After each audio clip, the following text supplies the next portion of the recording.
매일 성경과 함께하는 오늘의 큐티 시간입니다.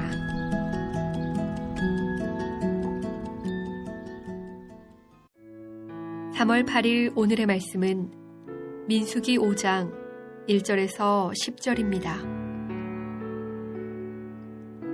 여호와께서 모세에게 말씀하여 이르시되 이스라엘 자손에게 명령하여 모든 나병 환자와 유출증이 있는 자와 주검으로 부정하게 된 자를 다 진영 밖으로 내보내되 남녀를 막론하고 다 진영 밖으로 내보내어 그들이 진영을 더럽히게 하지 말라.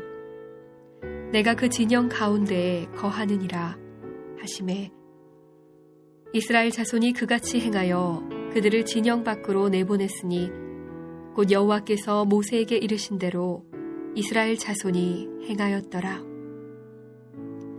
여호와께서 모세에게 말씀하여 이르시되 이스라엘 자손에게 이르라. 남자나 여자나 사람들이 범하는 죄를 범하여 여호와께 거역함으로 죄를 지으면 그 지은 죄를 자복하고 그 죄값을 온전히 갚되 5분의 1을 더하여 그가 죄를 지었던 그 사람에게 돌려줄 것이요 만일 죄값을 받을 만한 친척이 없으면 그 죄값을 여호와께 드려 제사장에게로 돌릴 것이니 이는 그를 위하여 속죄할 속죄의 순양과 함께 돌릴 것이니라. 이스라엘 자손이 거제로 제사장에게 가져오는 모든 성물은 그의 것이 될 것이라. 각 사람이 구별한 물건은 그의 것이 되나니 누구든지 제사장에게 주는 것은 그의 것이 되느니라.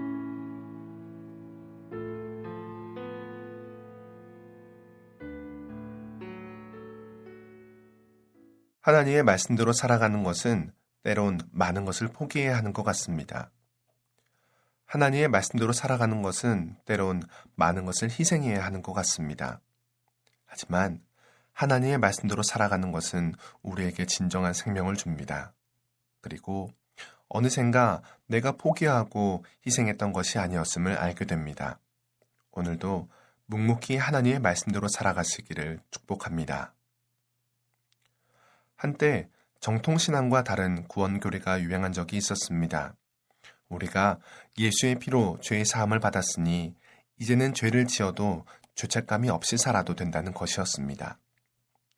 이 교리는 참으로 많은 사람들에게 영향을 주었고 정통신앙을 떠나게 하였습니다.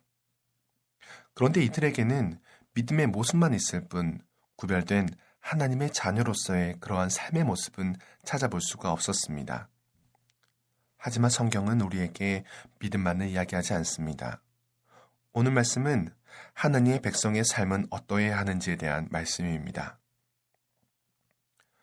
민수기 5에서 6장은 잠시 성막과 진영에 대한 이야기가 중단되고 백성들의 정결과 도덕의 문의가 논의됩니다.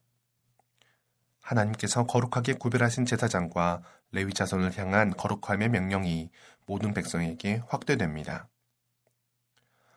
하나님께서는 1에서 4절 말씀에서 이스라엘 진영의 거룩성과 정결성을 유지하기 위해 나병 환자, 유출증 환자, 송정과 접촉하여 부정케 된 사람을 진영 밖으로 추방하라고 명령하십니다. 이 질병들의 특성은 레위기 11장에서 15장을 배경으로 합니다. 나병은 그 부패성과 불결로 인해 죄악을 비유합니다. 다윗은 시편 51편 7절에서 사죄받기 위한 그의 기도에 나병을 고침받았을 때 행하는 예식에 사용되는 우슬초로 나를 정결케 하소서라고 하였습니다. 유출병은 신체에서 비정상적인 출혈이나 분비물이 나오는 것을 말합니다. 이는 생명의 붕괴를 의미하는 것이므로 죽음과 유사하여 죄악으로 말미암은 저주를 비유합니다. 주검 또한 저주를 비유하므로 죄악을 상징합니다.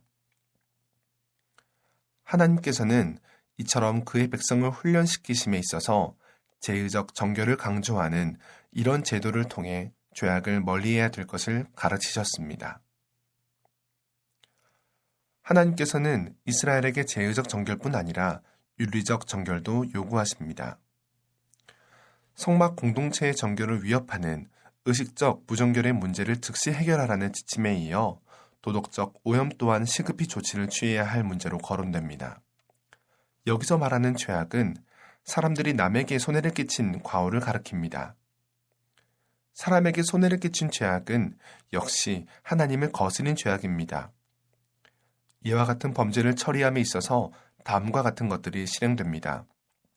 먼저 죄를 자복하고 상대방이 받은 손해를 보상하되 5분의 1을 더하여 주며 그 보상을 받을 당사자나 친족이 없을 경우에는 그것을 제사장에게 돌립니다.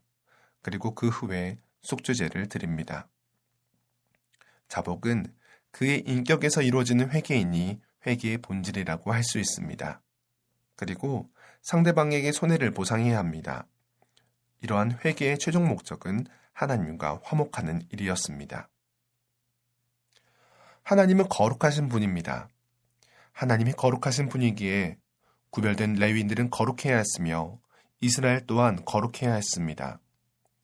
이러한 거룩함은 양보함이 없는 철저한 거룩이었습니다. 에베소서 1장 4절은 이렇게 말씀합니다. 곧 창세전에 그리스도 안에서 우리를 택하사 우리로 사랑 안에서 그 앞에 거룩하고 흠이 없게 하시려고.